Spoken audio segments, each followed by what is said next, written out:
சின்ன ரோமாபுரி என்றும் ஞானபூமி என்றும் 7 ஊர்களின் தலைவாசல் என்றும் அழைக்கப்படுகின்ற சிறப்பு வாய்ந்த கிராமம் இடைக்காட்டூர்.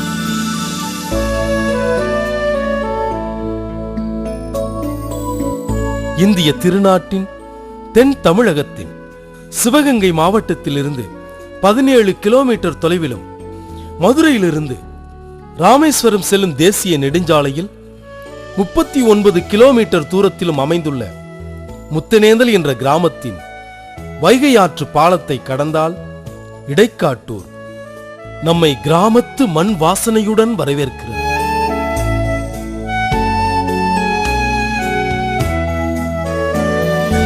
நெல், கரும்பு, வாழை, தென்னையோடும் குளுமை கொண்ட கொடிக்கால் விவசாயத்தோடும் பச்சை பட்டாடை உடுத்தி இயற்கை எழில் கொஞ்சி அழைக்கிறது.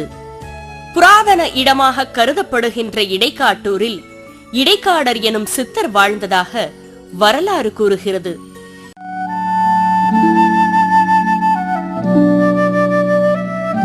இதன் சிறப்பை அறிந்து தமிழக அரசும் இடைக்காட்டூரை சுற்றுலா மையமாக அறிவித்து கௌரவப்படுத்தியுள்ளது. தமிழ் மணமும் பக்தி பரவசமும் பொங்கி வழிந்த இந்த புனித இடத்தில்தான் இயேசுவின் திரு இருதயம் தாங்கிய வியத்தகு திருத்தல பேராலயம் மண்ணில் ஒரு விண்ணகமாய், விண்ணிலிருந்து இறங்கி வந்த மோட்சமாய் வானலாவ உயர்ந்து நிற்கின்றது. 100 ஆண்டுகளை கடந்த இந்த திருத்தலத்தின் கவின்மிகு கலை அழகு காண்போரின் இதயங்களுக்கு இதம் தருவதாய் உள்ளது. முகிலினம் முத்தமிடும் கோபுரங்கள்,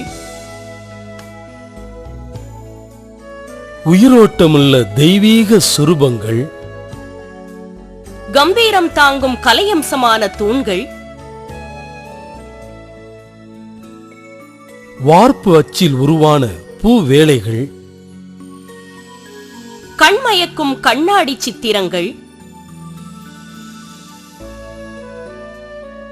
பளபளக்கும் சலவைக்கல் ஓவிய சிற்பங்கள், உள்ளும் புறமும் கலை கோயிலினை தாங்குகின்ற அழகழகு சம்மனசுக்கள்,